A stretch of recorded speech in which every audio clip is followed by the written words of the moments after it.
So yan, magandang araw sa ating lahat. Again, this is Engineer Dom Lugia. Welcome back to my channel. So sa video na to, ay solve tayo ng past board exam question under refrigeration engineering. So ito ay under ng degree ng mechanical engineering na kung saan always itong included sa board exam itong problem mismo na ito. Okay? Under refrigeration engineering again, pinag-aaralan din ito kapag ikaw ay 4th year college sa degree ng mechanical engineering. So, ang ating patagalin pa, let's start. So, a refrigerating plant for an air conditioning system removes 10,000 BTU per minute of heat from the air. The plant circulates 170 pounds of refrigerant per minute and the internal power delivered by its compressor is 60 horsepower. The refrigerant evaporation temperature is 40 degrees Fahrenheit and its condensation temperature is 100 degrees Fahrenheit. So, calculate the following. Solve natin itong mga to. Tandaan nyo rin kung paano natin isosolve mamaya and also yung mga solutions and yung answer kung paano na-obtain. Okay? Number 1, na hinahanap, plant capacity in tons. Number 2, refrigerating effect in BTU per pounds. Number 3, coefficient of performance actual or COP actual. Number 4 is COP or coefficient of performance of equivalent Carnot cycle. So let's solve for this kind of problem. So before we proceed to solve that kind of problem, recall muna tayo ng basic formulas in refrigeration. So simple refrigeration system. Alam naman natin na ang ating refrigerating unit is meron siyang refrigerant na siyang dumadaloy sa lahat ng tubes ng system niya. And then, yung refrigerant na yun, or yung freon na yun, sabi nga sa ibang salita, freon or refrigerant, is siya yung nag-absorb ng init doon sa pagkain or sa kung ano pa mang bagay na nakalagay sa loob ng refrigeration system mo. Okay? Let's say na sa evaporator. Sa evaporator, nandun yung pagkain mo. Yung meat. Okay? Illustrate natin. Ito sa evaporator, na ito yung pagkain. Dadaan yung refrigerant doon sa mga tubes or copper tubes and then i-absorb yung init. Okay, dito i-reject yung init, dadaan na kasi to sa condenser. Okay, evaporator yung banda rito sa side na to, i-absorb yung init, ilalabas yung init sa condenser. Okay, pabalik-balik lang yung process. Kaya makita nyo, meron tayong low side. Dito yon sa part na to. Sa low side, papasok yung init. Sabi ko nga kanina, Q sub A yun. Okay? A-absorb. And then, lalabas dito, condenser na to, sa side na to. Which is dito yung ating high side. T sub high or T sub H, Q sub R na to dito. Heat rejected. Heat added, heat rejected. Okay? Kaya meron tayong mga formulas na ginagamit or basic formulas.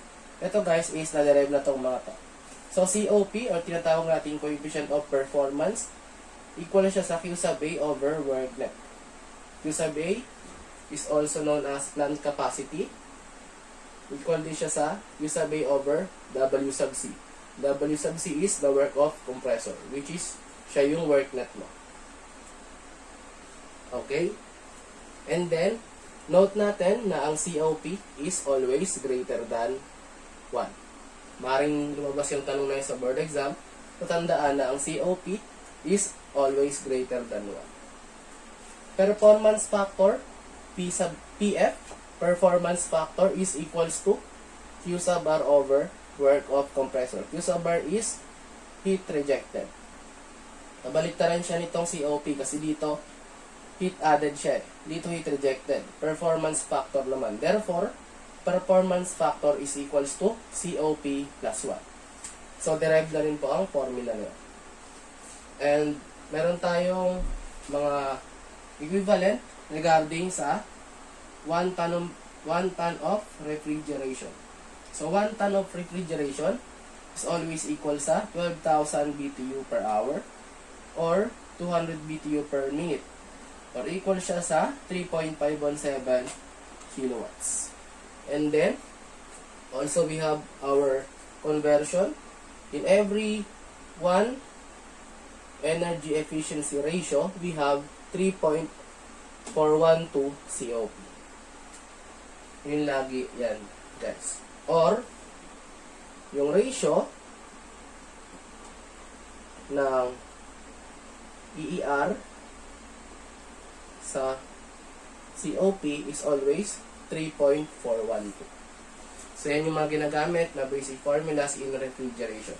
So, further formulas na ginagamit sa ibang topics na yon ng ating refrigeration engineering. Okay? Solve na natin yung problem, guys, para ma-apply na natin tong mga formulas na ito.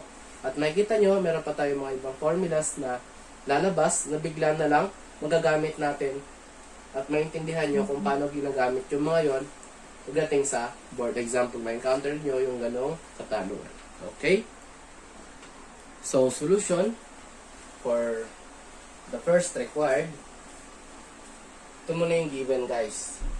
Sabi nga sa problem, meron tayong Q sub A or heat added na 10,000 BTU per minute. Okay? M sub R or mass of refrigerant is 170 pounds per minute. Work of compressor is 60 horsepower. Temperature of evaporator is 40 degrees Fahrenheit or ito yung temperature ng low side. So, T sub L. So, magiging T sub L yan, guys, o T na malaki kapag nag-plus ka ng 460 kasi dapat dito tayo ay naka-absolute temperature. Or kapag delta naman, kahit hindi na tayo mag-plus ng 460 dito, parehas. Kasi ang conversion, di ba, ng absolute, ng change ng absolute temperature is equal lang naman sa change in arbitrary. So, makikita natin yan mamaya. Dagdagan pa ba natin ng plus 460 itong mga to or hindi na. And then, temperature ng high side is 100 degrees. Okay? Required sa number 1 is ang tinatanong plant capacity in tons of refrigeration. Or, unit is nakatons. Okay? So, alam naman natin dapat yung conversion. So, for Q sub A, binigay naman na, guys, 10,000 BTU per minute. I-convert natin siya into ton of refrigeration or tons. Okay? So, dapat alam natin ang conversion. So, 1 ton of refrigeration is equals to, kapag BTU per minute, siya ay 200 BTU per minute. So, cancel out. Makuha mo dyan na plant capacity in tons of refrigeration is 50 tons. So, that's your answer for the first required. Okay, for the second required,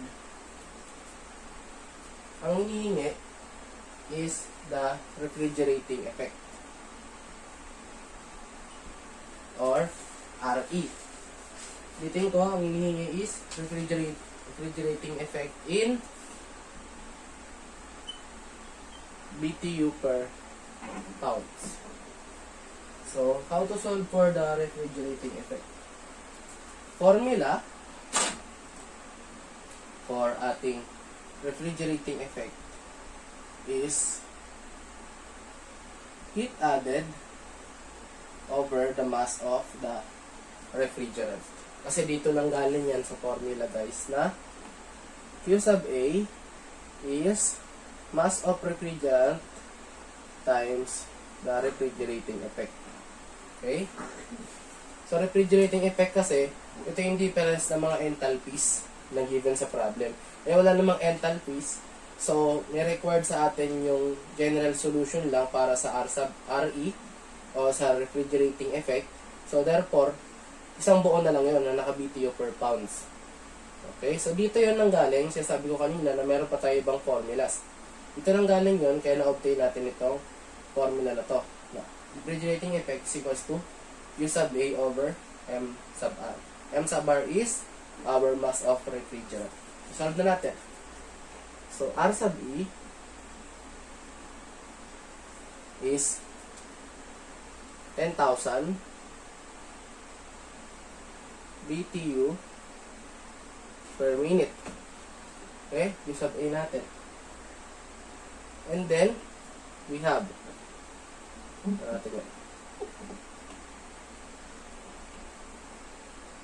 M sub R is 170 pound mass per minute. So, naka-pound mass to guys, tandaan. So, ano magka-cancel out dyan? Itong minutes. Therefore, your answer for the refrigerating effect in BTU per pound mass is 58.8 BTU per pound mass. So, ganoon lang kasimple yung mga way na pag-solve pag na-encounter nyo yung problem na yan under refrigeration engineering. Nidako tayo sa next na required. So, next na hinihingi is yung ating coefficient of performance actual. Okay? So, naman natin ang formula ng COP. So, COP, pag sinabing actual guys, ito yung formula ng COP na QA over work of compressor. Or QA over work net. So, work net naman natin kasi dyan is nanggagaling siya sa work ng compressor mo. So, tandaan, pag COP actual ang hinihingi sa problem, itong formula na yun. Okay, maaaring ito, maaaring ito. Kasi yung work net mo is the work of compressor din naman siya. So, COP actual, label na natin COP sub A is equals to 10,000 BTU per minute over the work of compressor 60 horsepower. Paano ka magka-cancel out dyan kung magkaiba na units? So, tandaan natin, di ba? Meron tayong conversion regarding sa tons of refrigeration. Di ba? Sa tons of refrigeration, sinabi ko na kanina yung mga conversions natin. So, in 1 ton of refrigeration, meron tayong 4.72 horsepower. Ngayon, saan nanggaling yung 4.72 horsepower na yan? Diba kanina sa mga tinuro ko, wala naman. So, ganito yan. So, dito nanggaling yan. So, since 1 TOR also, yung binigay ko kanina sa inyo, is 3.517 kilowatt. Ito na naka-kilowatt, i-convert mo into horsepower. So, 3.517 kilowatt conversion.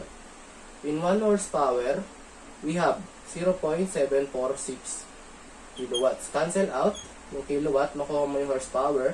Therefore, yung 1 TOR mo, equal din siya sa 4.72 horsepower. That's why we have this kind of conversion na ilalapan natin dito.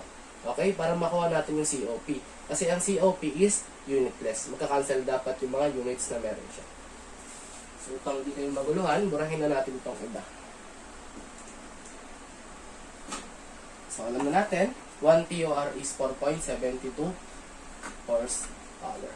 So, convert natin. Gamitin natin ng conversion itong part na. So, we have yung 10,000 BTU per minute, di ba? Na-convert na natin siya kanina. Sa unang-unang tanong natin na required, nakuha na natin is, itong 10,000 BTU per minute, siya ay 50 tons of refrigeration. So, palitan na natin to nito. Okay? So, 50 TOR na siya. Yung Q sub A mo kasi plant capacity na siya eh. So, 50 TOR. Work of compressor, 60 horsepower. Multiplied by, in 1 ton of refrigeration, we have 4.72 horsepower. Cancel out tons of refrigeration, cancel out horsepower. Kawa natin ngayon yung COP actual. So, the COP actual is 3.93. So, nakita natin na ang COP is always greater than 1. So, yun yung sagot para sa tanong na to, the COP actual. Solve natin yung last na tanong, which is yung coefficient of performance ng ating equivalent Carnot cycle. So, for our last required, inihingi guys yung coefficient of performance ideal, which is siya yung coefficient of performance kapag iniugnay siya sa equivalent Carnot cycle, which is, alam naman natin sa basic refrigeration engineering, is gumagamit tayo ng reversed Carnot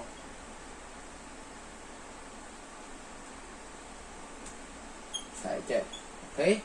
Magamit tayo ng reverse Carnot cycle sa ating basic refrigeration system. So, yan yung hinihingi sa last na tanong.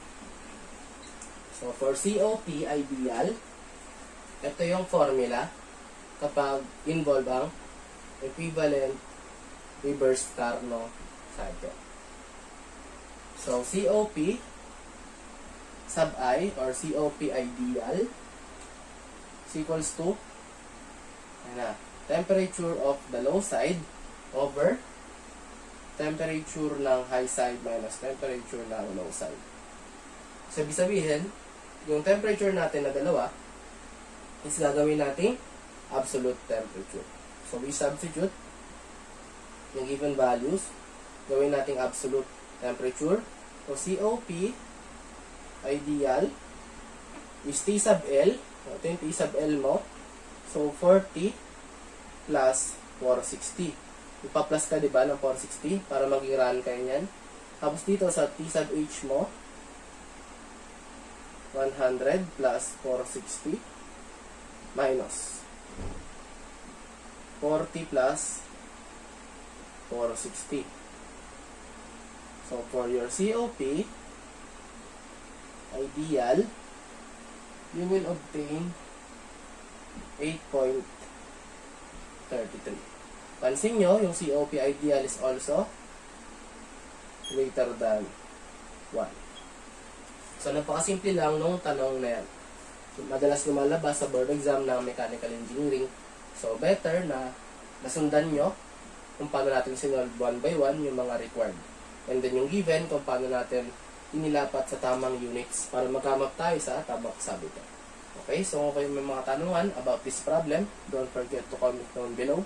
Don't forget to subscribe to my channel upang kayo updated sa mga next video tutorials I upload under refrigeration engineering. So maraming salamat sa panonood. Ang Engineer Dom Ligia. God bless us all.